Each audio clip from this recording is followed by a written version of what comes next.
بل یو اهم عبادت په دې ورځو کې زما عزتمندو هغه د اعتکاف دی.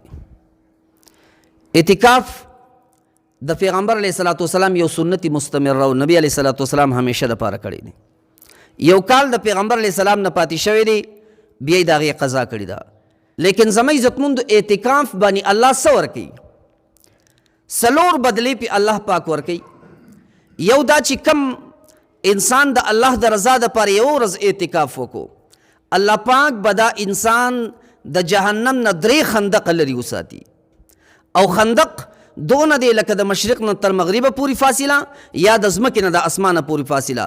دونه به دا انسان 3 ځله د جهنم نه لري کم انسان چې یو ورځ د الله د رضا دپاره اعتکاف وکړو. بیا چې د 10 ورځو وکړي نو په 10 کې وله ضرب ورکه، یعنی 30 خندق به دا انسان دا بر جهنم نه لري. یو بدله.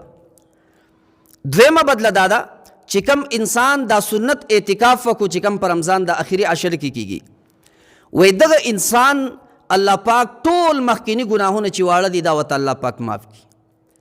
او دریمه بدله دا ده چې الله رب ذوالجلال دغه انسان له د 2 حجونو او د 2 عمرو ثواب ورکوي. او څلورمه بدله ده اعتکاف دا ده چې کم انسان د الله د رضا دپاره اعتکاف وکړي، وایي دا مسلمان داسې دی لکه ده چې 40 ورځې د اسلام سپاهي جوړ شي او د اسلام پهرداري وکړل، د مسلمانانو د سرحداتو پهرداري وکړل، وی دقه اجر ولا الله ورکوي. او کم سړی چې د الله د رضا دپاره دغه 40 ورځې پهرداري وکړي، وی الله رب ذوالجلال دغه انسان داسې جوړوي لکه نن چې د مور زیږېدلی، داسې د ګناهونو نه پاکوي.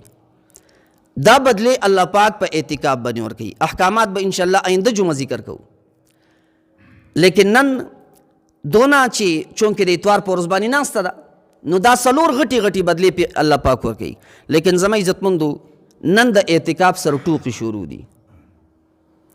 ماشومان کېنولی کېږي یا هغه خلک چې غیر سنجیده دي نو هغه کېنولی شي. دې دپاره سنجیده خلک پکار دی چې نفس د هغه په کنټرول کې، ځکه اعتکاف نوم د وقوف دی چې دی خپل ځان کنټرول وساتي. مونږ هغه نوجوانان کېنو زما عزتمندو چې هغه نوجوانان په تراو کې 2 رکعاته بعد چې کوم دی هغه ټینګېدی نشي، 2 رکعاته په دې ځای وکړي نو 2 رکعاته هلته کوي، خپل ځان په دې یو ځای باندې نشي ساتلی. او 2 رکعاته بعد چې کوم دی د خپل موبایل راخلي چې 2 رکعاته باندې سلام وګرځي نو لاس دویم سلام یې لا ګرځولی نه چې دی زر موبایل ته لاس کي، چې هغه د موبایل نه نه وزګارېږي. زما عزتمندو هغه مونږ په اعتکاف کې کېنو او دام اراده ده چې دی به د امت غاړه خلاصه کړي. زما عزتمندو یاد ساتئ هغه دومره د اعتکاف نه منافي کارونه وکړي. ما ورته د دې لپاره لېږلي چې د دې ټولې محلې غاړه خلاصه کړي، د ټولې محلې غاړه یې بنده کړله. غاړه خلاصول خو څه کې هغه د محلې غاړه بندوي، ځکه هغه خو چې کوم دی د دې جومات آدابو خلاف کار وکړو، د اعتکاف د آدابو خلاف کار وکړو، د اعتکاف د دې نوم خلاف کار وکړو، د جومات بې ادبي د هغه نه وشوه او د هغه اعتکاف مات شوي هغه ته پته نه لګي. ځکه د اعتکاف دپاره سنجیده کسان پکار دي چې هغه سنجیده کسان دا د دې امت دپاره چې کوم دی سفارشي دي الله پاک ته چې هغه دغه شپې په عباداتو او طاعاتو کې تېرې کړي، په عبادتونو کې تېرې کړي، الله ته په دعا کې تېرې کړي، د امت غاړه به هله خلاصېږي. زما عزتمندو نو سنجیده کسان کېنو په اعتکاف کې. هسې چې کوم دی د دې نه یو رواج نه دی جوړول پکار. زنګ په جومات کې 15 کېناستل او زنګ په هغې کې 14 کېناستل. یو کس پکار دی لیکن د سړیتوب کس پکار دی، هغه کس پکار دی چې د دې قوم غاړه پې خلاصه شي، نه زما عزتمندو چې په هغې باندې نوم وشي.